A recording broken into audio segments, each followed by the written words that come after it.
Okay, let's continue our discussions about this shaft and shaft components, and this is our last video for this topic. Okay, so shaft couplings. Shaft couplings, these are another type of machine elements that basically, from the word itself, couplings or couples or couplers, they connect the shaft or they couple the shaft together. Okay, so two different shafts, for example, here's our shaft 1, here's our shaft number 2. So how do we connect that is through a shaft couplings. Okay, so that means they provide the necessary power transfer. So if this one rotates in, let's say, 500 rpm, so the other shaft will also rotate 500 rpm.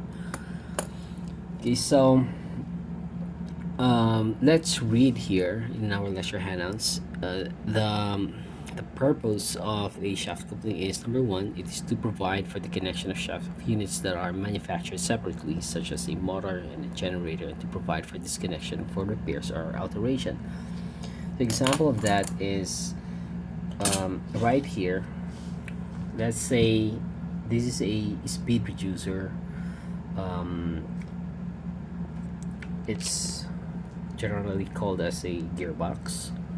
So what it means is, if I want to reduce my speed from an electric motor, let's say here's my input electric motor, and right here I will have a slower speed,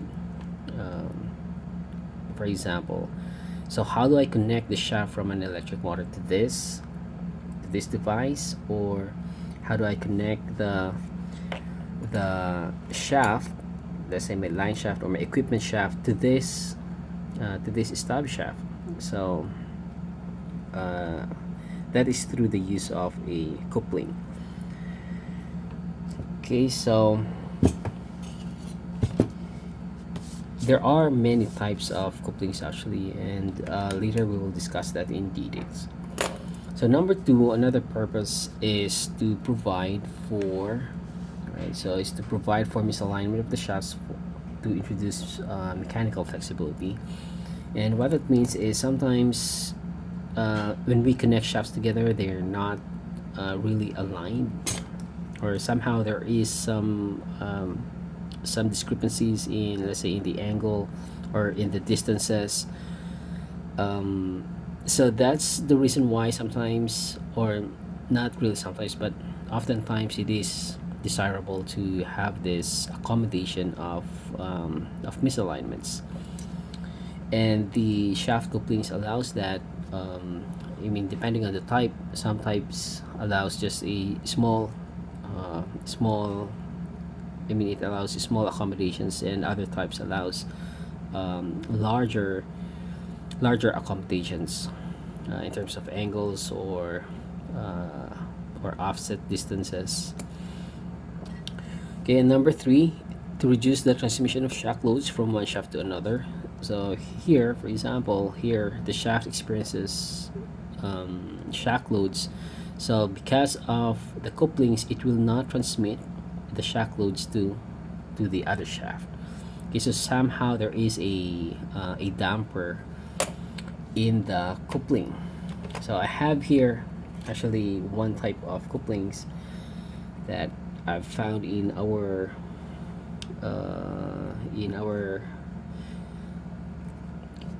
place. So here's one type of coupling, right? So here's a material in between that, and this is a rubber material. Actually, this is already worn out. So somehow it allows to dampen the vibration. Okay, and also misalignments. And the fourth one is, it introduces protection against overloads. Somehow it can act like a fuse, so that's why it's a protection against overloads. And number five, to alter the vibration characteristics of a rotating shaft. Okay, so two two types of, two general types of shaft couplings are referred to as flexible couplings and rigid couplings. When we say flexible couplings, basically it allows misalignments or it allows flexibility, and there are several subtypes under these flexible couplings. And for a rigid coupling, basically it just means that it does not allow much misalignments, so it's rigid. So now let's talk about the different types of shaft misalignments.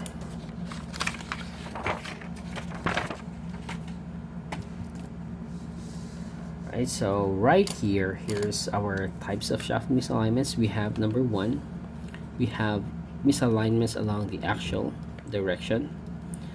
And number two, we have misalignments along the radial direction. And number three, we have angular misalignments along the angular directions. Okay, so what that means is for the axial directions, here's our shaft number one, here's our shaft number two. So there is a misalignments in terms of these axial movements. So here's the axial. So instead of being that close together, they're not. There is some distance, offset distance. So somehow, that is referred to as axial misalignments. Okay, so that's number one, and number two is radial direction. Misalignments along the radial direction. So that means you say radial, that's a direction that's passing through the center. So it could be this, right? So it could be this, or it could be this way, right? So they are, in terms of axial, they are okay, but in terms of radial, it is they're not aligned, right? So that's one. And the third type of shaft misalignment is misalignments in the angular direction, or angular misalignments. What it means is they are, let's say they are aligned along the axial direction, but this time it is tilted like this. So they are not aligned anymore, in terms of angle. So this one is at some angle. Now for some types of couplings or universal joints, that's the basic term, it's like this. So here's one example of a universal joint. So if you connect a shaft right here, then if this one rotates, then you would see that it allows movements in large angular directions or angular misalignments. So you see, that's one type of shaft couplings. And also this time, right here, here's an example of a hexagonal shaft. Okay, so enough of that. Now let's talk about the different types of couplings. So as I've said, we have two types. We have rigid couplings and we have flexible type couplings. Now for the rigid couplings, in terms of misalignments, it doesn't accommodate any misalignments, and they're just suitable for low speeds and, says here, accurately aligned shafts. Right, so we have two types under this rigid couplings. We have a clamp shaft coupling and we have a flange face couplings. So basically, a flange face couplings is the shaft is connected to a flange, and the flange has a bolt hole. Then you connect the bolts. You connect the flange by a bolt, and then this flange is being connected to the shaft through a shaft key. Okay, and for the clamp shaft couplings, basically it's just basically clamping the shaft, the two shaft together. So here's one clamp and here's another clamp, and then they are bolted together. So the details of this, or the description of the different types, you can read that in our PAS 318. Okay, so next is, let's talk about the flexible couplings. So here's flexible couplings. They are used to take care of small amount, of course, small amount of unintentional misalignments, or alleviated shock, or absorb some of the vibrations. So these are the types of couplings that allows some misalignments, and the special type, as what I've shown you earlier, is the universal joint. Okay, so now let's read this. Oh no, one type is a gear type coupling. Basically, it couples the shaft through through internal gears, or through the meshing of the gears right here inside that couplings. So that's one way. And another one is an old hum double slider coupling, which eliminates the need for large clearances and the resultant noisy backlash. Okay, so this is a double tone central. I mean, there is a double tone central slider. So just like what I've shown you earlier, except that it has a different shape. I mean, I think this one is a,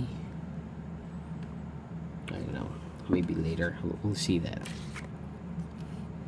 So this is a old hum coupling and a rubber bush coupling right here. So basically, there is a something like a roller, or a bushing.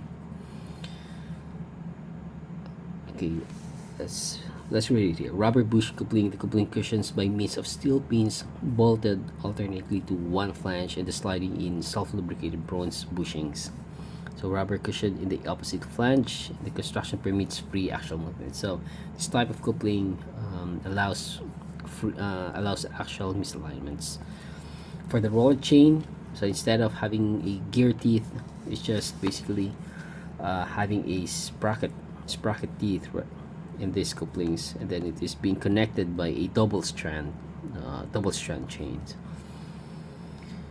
Okay, so next is rubber flexible coupling and a universal joint. Okay, so here's our rubber flexible coupling, and this is what I've shown you. We have a soft rubber right here, and then for a universal joint, here's one type of universal joint, and that's what I've also shown you. Now let's go to the design of couplings.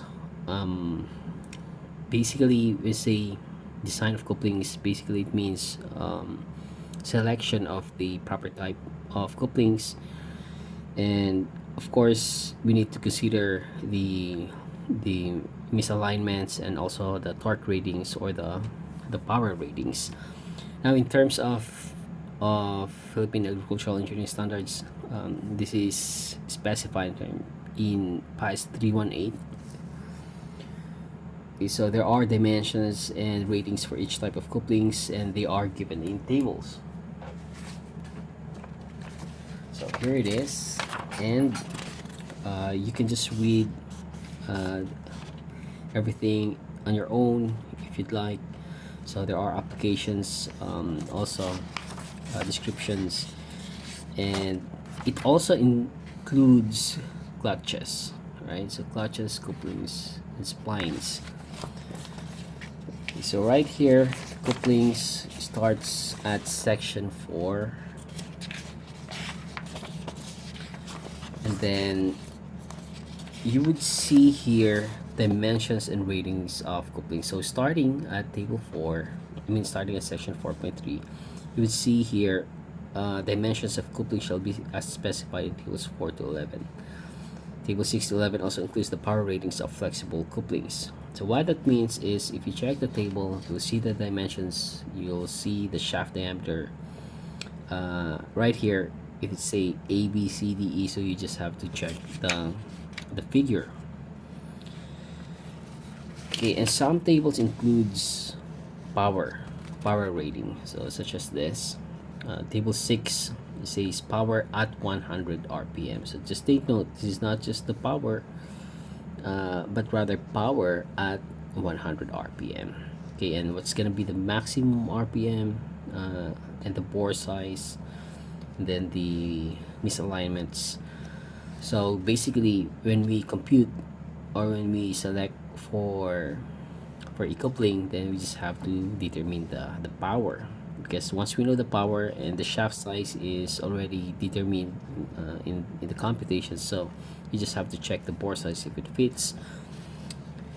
But just take note that this is based in pies, and therefore it is possible that in the world out there you would uh, I mean there'll be other procedures maybe, or uh, selection of the shaft couplings maybe based on torques instead of power ratings. Anyway, you can compute power, or you can convert the power and the torque using the equation P is equal to 2 pi NT. Okay, so table 8, again, that's just dimensions and ratings for the other types of couplings. Okay, and for the splines, this starts at section 5, and we mentioned about the splines. It's like a multi-groove keys, or a key that is integral to the shaft itself. So that's it. Okay, now for the computations of the power, nominal power based on the biases, we will use this equation P sub n. That's the nominal power. And just take note, nominal power capacity at 100 RPM. So once we compute this at 100 RPM, I mean this P sub n, then we can solve for, we can select, or we can go to the table and select. And also service factor, the required power, and then the required RPM raised to the fourth. Okay, and for the service factors, then you just have to check table 13. It says here, or type of loads, if you have a uniform load, and if the prime mover is an electric motor, or a gasoline engine, diesel engine, then we have this service factors. So if you have a moderate shaft, so we have a service factor that's larger, and a more heavy shaft, then a much larger value of the safety factors.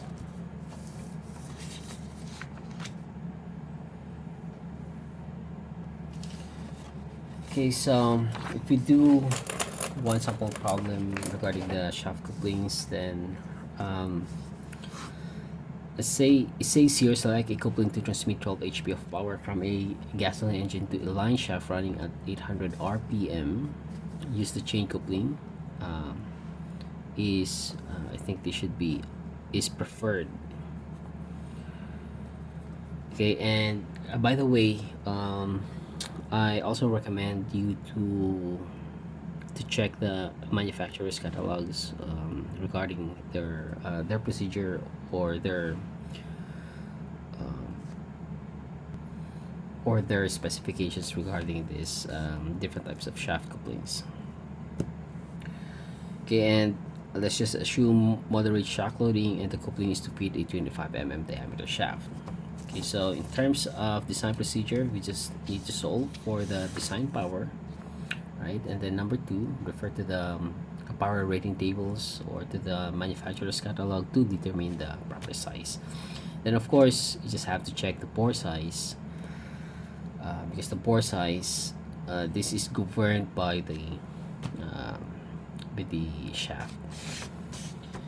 Okay, so number 1, solve for the design power, or nominal power. Actually, it should be nominal power at 100 RPM. Okay, so P sub n is equal to SF times the required power times 100 divided by the speed times raised to 3/4. So service factor, moderate shock loadings, based on that table, this is 2.5 times PR is this is given in 12 HP, but if you check the table, that one is given in, I think, kilowatts, so you have to convert this to kilowatts. So 1 HP is equal to 0.746 kilowatts, right, times 100 divided by the RPM, right, raised to 3/4. So here we have 4704.8 watts at 100 RPM.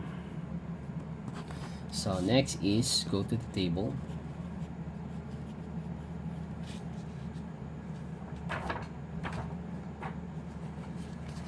And this time,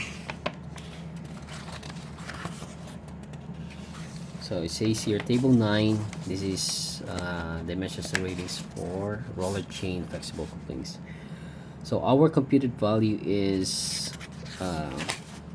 4704. So we have to check here. So we must select a greater value and then check the maximum RPM and also check the bore size. So we have this one is can accommodate up to 44 mm bore. So you can just simply select that. Okay, but then again, as I've said, I really recommend that you also check the manufacturer's catalogs regarding this, at least maybe a more specific or maybe other advice they can give you. Okay, so I guess that's enough for our topic with regard to this shaft and shaft components, and there's not much complications regarding this shaft couplings unless we are dealing with detailed computations regarding flexible couplings. There are computations regarding flexible couplings, rigid couplings, and you can find that in many machine design textbooks or references. But anyway, I think we have enough time, or we have studied enough already regarding shaft and shaft couplings or shaft components. And in the next topic that in the next video lecture, we will discuss another topic, and probably our last topic for this semester, and that's gonna be the roller bearings. Okay, so in that way, it's gonna be holistic already, but there are still many other elements that we haven't discussed, like for example clutches and brakes, what else, the linkages, and also the cams. So anyway, because of time, then we'll just cover what we can cover.